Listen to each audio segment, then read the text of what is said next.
Hi, my name's William Schaeffer with a book review. The Philosophy of Andy Warhol. This book was published in 1975 by Andy Warhol. And I like it for three reasons. First off, it starts out with selections from his diaries from the 60s and about the 60s, and it's very interesting to see how Andy Warhol thinks. And he is super intelligent, and you can tell his mind is like a computer. And it's very interesting, the first little stories and snippets in the book where he's talking about events and his philosophy in that. Very interesting read.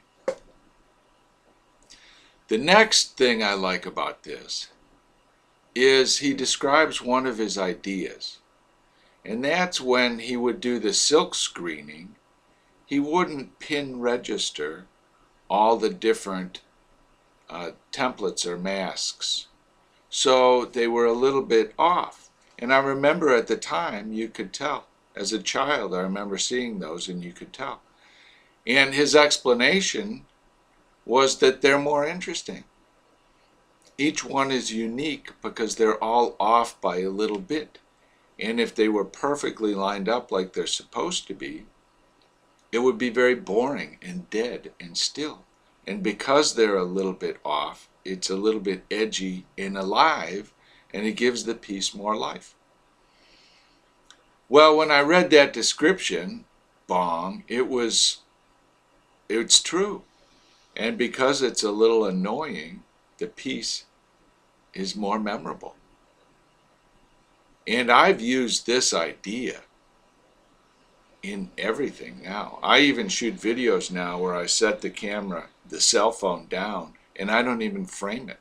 That same kind of idea. I try to frame it, but I don't look at the frame because I'm setting it down. And all the Hotel 666 series was shot that way. Even hand holding the camera makes it more real than if I stabilize it using motion stabilization software. It looks fake in comparison. Playing music, if I don't like to make mistakes, but if I make one or two mistakes, it's really tempting to leave it in because it sounds more real even though it's wrong and inferior. This is part of Hendrix's charm, I believe. He makes really subtle little mistakes and he's kind of loose in his playing, but it gives it an aliveness like a runaway train. And on and on and on. That's a really powerful and inspirational tool. I shot photos just snapping them without even looking at them. Same kind of idea. So that idea by Andy Warhol is central to my entire idea of making and generating art. It's a central idea, not the central idea.